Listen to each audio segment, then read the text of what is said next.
വിവാഹശേഷം തന്റെ വളർത്തുനായെ വീട്ടിലേക്ക് കൊണ്ടുവരാൻ അനുവദിക്കണമെന്ന ആവശ്യം അമ്മാവിയമ്മ നിരാകരിച്ചതിനെ തുടർന്ന് യുവതി വിവാഹം വേണ്ടെന്ന് വെച്ചു. യുവതി തന്നെയാണ് വിവാഹം വേണ്ടെന്ന് വെച്ച കാര്യത്തിൽ സോഷ്യൽ മീഡിയ പ്ലാറ്റ്ഫോമായ എക്സിലൂടെ പങ്കുവച്ചത്. 7 വർഷം നീണ്ട പ്രണയത്തിന് ശേഷമാണ് പ്രിയങ്കയുടെയും പ്രതിശ്രുത വരന്റെയും വിവാഹം നിശ്ചയിച്ചത്. എന്നാൽ തന്റെയും പങ്കാളിയുടെയും കുഴപ്പം കൊണ്ടല്ല വിവാഹം വേണ്ടെന്ന് വെച്ചതെന്നും പങ്കാളിയുടെ അമ്മയുടെ എതിർപ്പ് മൂലമാണെന്നും അവർ തന്റെ പോസ്റ്റിൽ വ്യക്തമാക്കി. മാതാപിതാക്കളുടെ ഇടപെടലിൽ അവർ തന്റെ നിരാശ പ്രകടിപ്പിച്ചു.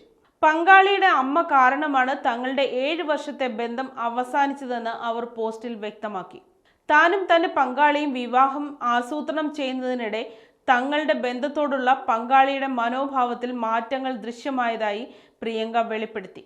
ആദ്യം ഇരുവരുടെയും വീട്ടുകാർ വിവാഹത്തിന് സമ്മതം അറിയിച്ചിരുന്നുവെങ്കിലും വിവാഹത്തിന് ശേഷം വളർത്തുനായയെ ഒപ്പം കൂട്ടണമെന്ന് പ്രിയങ്ക ആവശ്യപ്പെട്ടതോടെ പ്രശ്നങ്ങൾ ഉടലെടുത്തു. തന്റെ അമ്മ അസുഖബാധിതയാണെന്നും അതിനാൽ അമ്മയെ പരിചരിക്കാൻ കഴിയില്ലെന്നും പ്രിയങ്ക പറഞ്ഞതോടെ കാര്യങ്ങൾ വഷളായി. നായയുടെ കാര്യങ്ങൾ പ്രധാനമായും താനാണ് കൈകാര്യം ചെയ്യുന്നതെന്നും അവർ വരന്റെ വീട്ടുകാരെ അറിയിച്ചു. എന്നാൽ വരന്റെ അമ്മ നായയെ ഒപ്പം കൂട്ടുന്നതിനെ എതിർത്തു. തങ്ങൾക്ക് ഇതിനോടകം തന്നെ ഒരു നായയുണ്ടെന്നും അതിനാൽ മറ്റൊന്നിനെ കൂടി നോക്കാൻ കഴിയില്ലെന്നും അവർ വ്യക്തമാക്കി. നായ തനിക്ക് കുഞ്ഞിനെ പോലെയാണെന്ന് പോസ്റ്റിൽ പ്രിയങ്ക വ്യക്തമാക്കി. അവനെ ഉപേക്ഷിച്ചു പോകുന്നത് തനിക്ക് ആലോചിക്കാൻ പോലുമാകില്ലെന്ന് അവർ പറഞ്ഞു. ഇതൊക്കെയാണെങ്കിലും തന്റെ പങ്കാളിയുടെ മാതാവ് ഒരു വിട്ടുവീഴ്ചയ്ക്ക് തയ്യാറായില്ല. തുടർന്നാണ് ബന്ധം അവസാനിപ്പിക്കാൻ പ്രിയങ്ക തീരുമാനിച്ചത്. അതേസമയം ഈ വിഷയത്തിൽ പങ്കാളി തന്നെ പിന്തുണച്ചില്ലെന്നും നായയെ ഒപ്പം കൂട്ടുന്നതിനായി അമ്മയോട് സംസാരിച്ചില്ലെന്നും പ്രിയങ്ക പറഞ്ഞു. ഇതും വിവാഹം വേണ്ടെന്ന് വയ്ക്കാനുള്ള തീരുമാനത്തിലേക്ക് നയിച്ചതായി അവർ കൂട്ടിച്ചേർത്തു. പ്രിയങ്കയുടെ പോസ്റ്റ് വളരെ വേഗമാണ് എക്സിൽ വൈറലായത്.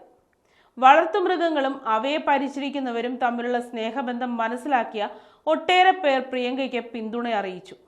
തന്റെ നായയോടുള്ള പ്രിയങ്കയുടെ വൈകാരിക അടുപ്പത്തേക്കാൾ കുടുംബത്തിന്റെ സൗകര്യത്തിന് മുൻഗണന നൽകിയതിന് അവരുടെ പങ്കാളിയെ ഒരാൾ വിമർശിച്ചു. അതേസമയം ബന്ധങ്ങളുടെ കെട്ടുറപ്പിന് രണ്ടുപേരുടെയും പക്ഷത്തു നിന്നും ത്യാഗങ്ങളും വിട്ടുവീഴ്ചകളും ആവശ്യമാണെന്നും മറ്റൊരാൾ ചൂണ്ടിക്കാട്ടി. അതേസമയം പ്രിയങ്കയുടെ തീരുമാനം പക്വതയില്ലാത്തതാണെന്ന് പലരും വിമർശിച്ചു. അവരുടെ പ്രതികരണം വളരെ നാടകീയത നിറഞ്ഞതാണെന്ന് തോന്നുന്നുവെന്ന് ഒരാൾ പ്രതികരിച്ചു.